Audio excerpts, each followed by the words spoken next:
tant qu'il y aura des colères, il y aura des manifestations de colère. Soit que l'intelligence, l'ingéniosité pour un pouvoir, c'est de trouver des réponses aux problèmes des Sénégalais et non à réprimer ceux qui luttent. Ça ne sert absolument à rien. Et d'ailleurs, pour ce que dit la Constitution, c'est clair.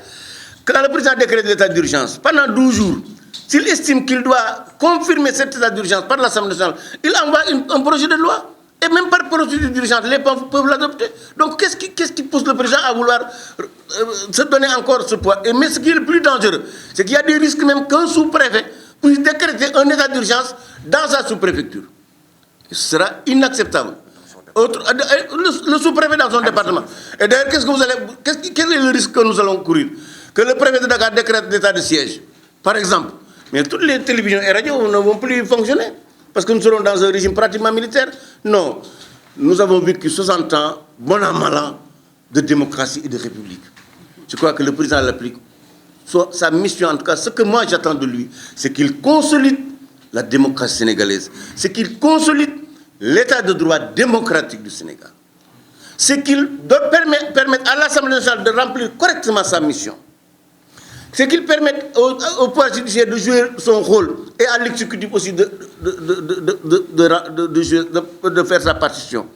Permettre aussi aux populations dans les collectivités territoriales de pouvoir être impliquées, de pouvoir s'auto-gouverner. Je crois que c'est vers ces réformes-là qu'il doit aller. Malheureusement, depuis sa réélection, le président de la République est dans la politique politicienne, dans la ruse et dans la manœuvre.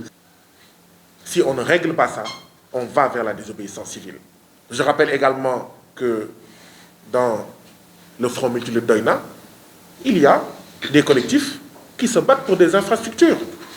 Le carrefour Baba Garage, depuis 1939, depuis la colonisation, il n'y a qu'une route latéritique.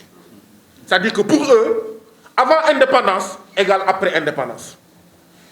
Pour beaucoup de nos concitoyens, sans électricité,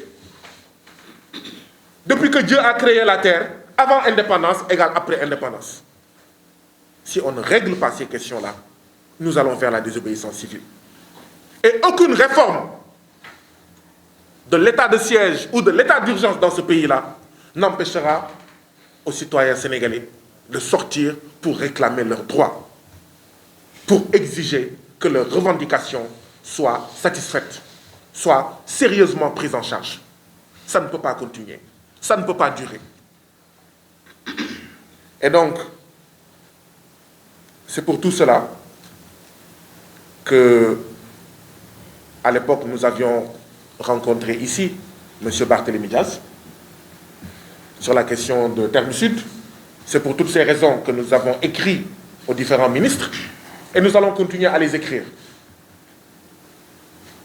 Aux différents directeurs, nous allons continuer à les écrire pour s'asseoir avec eux, les sensibiliser, les informer sur nos préoccupations et les amener à les prendre en charge.